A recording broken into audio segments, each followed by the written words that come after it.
Hello everyone, thank you for joining me again for another video. This is Caster Gets Crafty, and today we're making another Wild West imaginary world steampunk diorama based off what the last video I made. In the last video I had a video where a specter was stalked and attacked by a creature of some sort. This time the group from the first video that I made is going to be taking or transporting a very valuable asset in which they captured one of these aliens. Not exactly, they more captured the offspring, and the Indians were ambushed in the first video, but this time the tables have turned and now the Indians are ambushing the bandits that ambushed the Indians in the first video. In this diorama I am using a lot of different figures, so I'm trying to use as many as I have at my disposal, and first gluing them onto some popsicle sticks which I can use to prime them outside.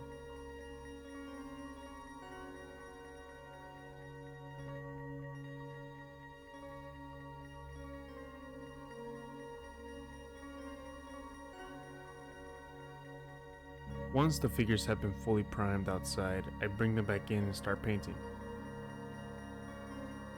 I tried to use my previous video and my previous diorama as a reference as to the colors I had for some of the soldiers and bandits that were ambushing the Indians, as well as the same colors that the same alien I had in my second video. However, I decided to go a different route. Since I wanted to go into a very sandy desert area, I was going to start with a lot of brown colors and brown washes. I then started to paint some of the details on some of the soldiers, such as the bags on the horses or the hats and the weapons as well.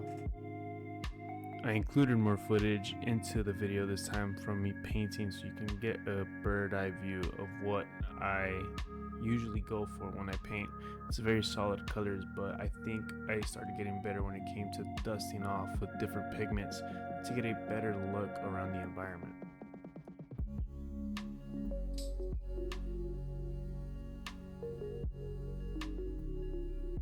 Now that all my figures are painted, it's time to start working on the base.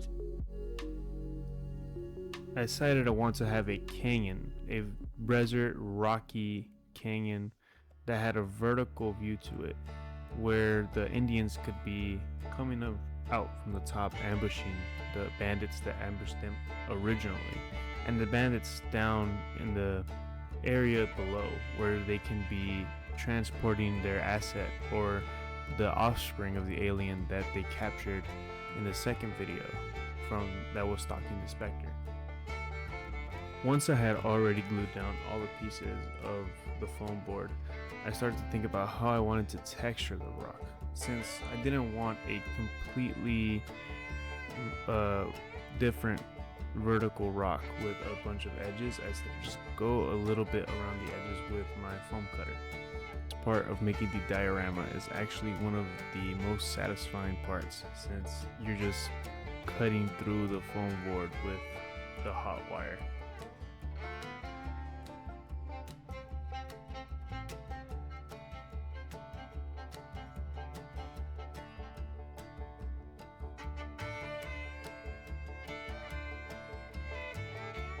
I switched to my carving tool so I can carve some of the more finer details into the vertical rock. And then I switched to my craft knife so I can scratch out just some pieces and use my fingernails to pull some of those pieces out.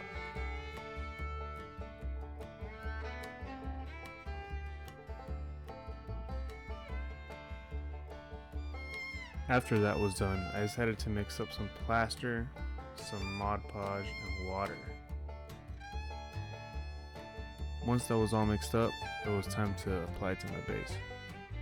I first used a popsicle stick to apply some of the paste onto the horizontal area of the base, and then I led on to add some of it to the vertical. I then switched to a brush so I can easily brush this paste into those crevices onto the vertical side of the rock.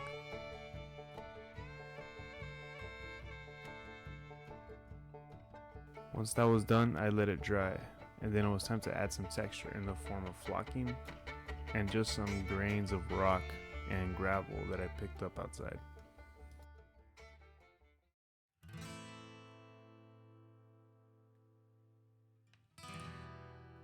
I then sealed it with some isopropyl alcohol and some scenic cement that I actually made myself.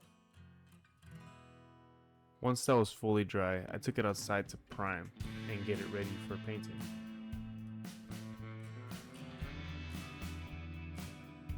So I actually went out to one of my hobby stores and purchased some new paints, some washes that were already made. I didn't have to make my own.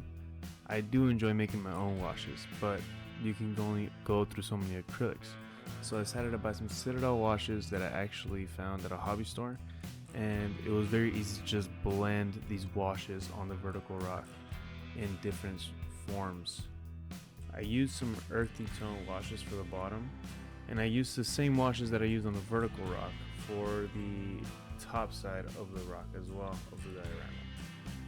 Once I've colored pretty much the entire rock, I added a few touches just to the front side of the vertical so I can get some more blend, and then I began to dry brush with a desert sandish color that I actually found at my hobby store as well. I then dry brushed the base as well, since it is mainly desert, as well as the top area, which actually tied all the colors together. The last thing I did was just paint the sides black. Now it's time to add our figures. This world is going to go back and forth from these different Wild West combats that are going to happen, and I'm going to introduce some different style of dioramas. So if you would like to see different style of dioramas, please let me know, and just wait and see what I can put out. I'm going to try my best to try to get to every request that I get in my comment section. Feel free to let me know what you'd like to see, and let's head on to the glamour shots.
Thank you once again for joining me for another video. Thank you for clicking on this video. Thank you for all my returning viewers.